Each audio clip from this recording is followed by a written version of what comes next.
Bila seseorang tu kata, Dah lama dah saya batuk. bila kita tanya dah berapa lama sebenarnya cik? Ada yang kata 3 hari dah lama. ada pula yang cakap, Dah 3 minggu dah saya batuk doktor, dah lama. ada pula yang akan cakap. Dah 3 bulan dah saya batuk, dah lama. Sebenarnya bila kita bercakap tentang batuk berpanjangan, berapa lama durasi batuk yang lama yang dikira sebenarnya dah panjang, dah lama? So batuk berpanjangan ni definisi dia adalah bila orang tu batuk lama sampai 8 minggu. Maknanya dalam 2 bulan. So definisi dia lebih kepada 8 minggu, tapi bila 2 minggu you kena watch out dah. Punca-punca dia adalah banyak perkara. Batuk ni ada 2 jenis. Satu batuk yang berkahak, satu batuk yang kering. Satu kalau berkahak ni mungkin ada infection, jangkitan kuman. Kalau jangkitan kuman dia spesifik. Kalau viral saja biasanya 5 hari tu dah siap dah, hilang dah. So dia better dah. Tapi kalau lama ni biasanya kuman yang paling agresif adalah TB. Kita memang biasa dengar lah berbulan-bulan batuknya. Yang kedua, kalaulah infection juga mungkin disebabkan oleh berparut. Paru-paru tu dah berparut, kuman sentiasa masuk dalam tu. So kita panggil dia bronchiectasis. Itu pun batuk pembancangan juga. Yang ketiganya adalah kemungkinan besar adalah kalau batuk kering campur dengan wheeze sikit dia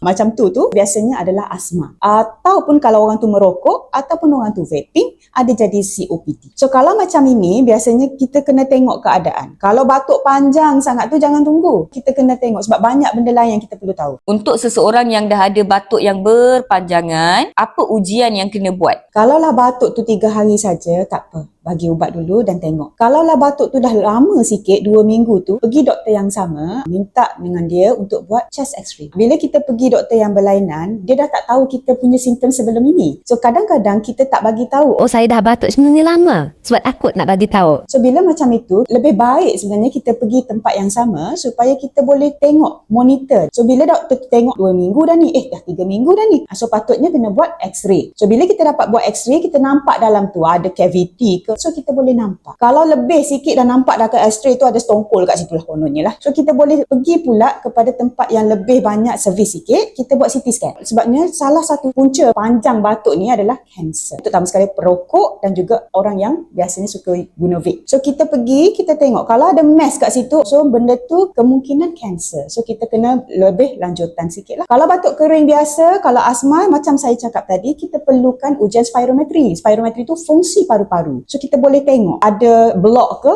ada ketat ke kat situ. So bila dah ketat kat situ, kemungkinan besar ada asma. So mungkin ubat inhaler perlu pada waktu tu. Ataupun kita boleh ambil blood test. Certain doktor kita tak ambil blood test sebab kalau viral saja biasanya kita tak perlu. Tapi kalaulah dia adalah bakteria, biasanya kita perlukan tengok at least yang darah putih. So kalau darah putih tu tinggi, so bermakna memang ada jangkitan kuman dan antibiotik adalah perlu pada waktu itu. Biasanya lah, apa punca batuk berpanjangan? Satu, mesti infection, jangkitan kuman. Contohnya adalah TB. Yang kedua adalah paru-paru berparut. Contohnya pasien yang ada interstitial lung disease. Yang ketiga adalah long COVID syndrome. Yang keempat, asma ataupun COPD. Yang kelima adalah kanser paru-paru. Dr. Nick, apakah punca batuk berpanjangan yang biasanya doktor lain terlepas pandang, doktor pakar paru-paru, respiratory physician je yang jumpa? Biasanya benda ni adalah yang lama yang ambil masa sikit. Contohnya adalah bronchiectasis, paru-paru berparut. Bila berparut ni maknanya dah banyak kali dia kena infection, contohnya 3-4 kali infection, lama-lama dia jadi scar kat situ. So dia makin lama makin berat dan makin batuk. So yang itu biasanya kita tak boleh diagnose dekat tempat-tempat biasa, klinik biasa sebab dia memerlukan CT scan. Dan bila x-ray pun tak berapa nampak. Itu satu. Yang kedua adalah interstitial lung. Interstitial lung ni maksudnya parut dalam paru-paru tu disebabkan oleh benda autoimun biasanya. Contohnya pasien SLE yang ada rheumatoid arthritis. So mereka ni biasanya akan jadi fibrosis. Lung tu dia jadi dah scar lama sangat batuk. Sampailah di klinik kesihatan ke klinik mana-mana dia pergi 2-3 kali,